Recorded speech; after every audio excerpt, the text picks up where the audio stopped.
Our purpose statement at Kirkpatrick Price is we make sure. If you think about it, why do you even do an audit? It's to make sure that you have put into place the things that you think are supposed to be in place. Maybe a client is concerned about this, maybe a regulatory body.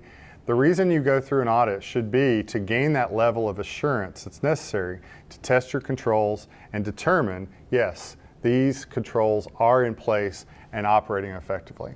But too often, auditors cut corners. They don't do the thorough checking that's necessary. And so we ask you, do you want to make sure?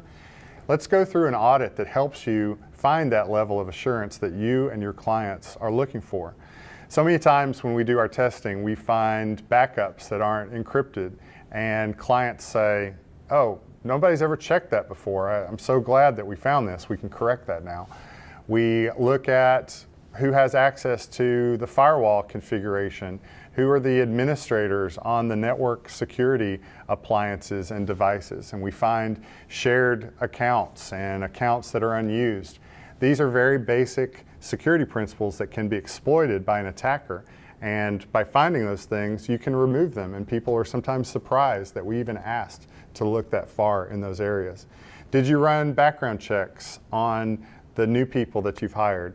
A lot of times we find that maybe the check was performed, but the databases that were evaluated were wrong and didn't fit what the policy was requiring for checking that level of individual that you're hiring. And so people are glad when we find those things because, wow, I'm sorry that we didn't do that, but now we know, and now we can put this new capability in place.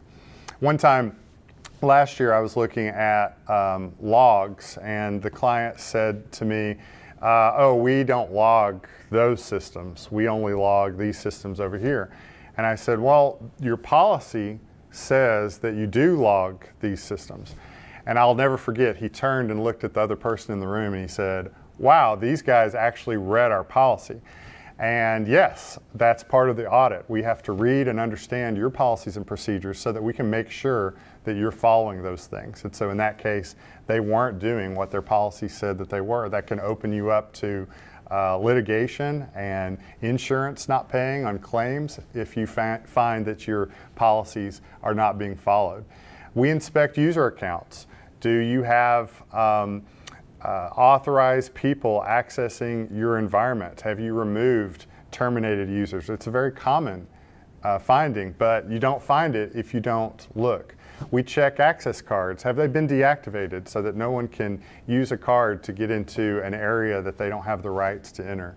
And finally, we look at logs. Are all the systems logging? Are they giving you the detail in the logs that are necessary? Just by doing simple tests, we find all the time servers and devices that the administrator thought was sending its logs, but it wasn't. It was sending it to an old address, or there was something misconfigured and it wasn't happening. And so these are the types of tests that we like to perform to make sure that we're delivering on our promise, which is a quality audit. And so if you want to make sure, if you want to find that level of assurance that you need in your business, please contact Kirkpatrick Price today.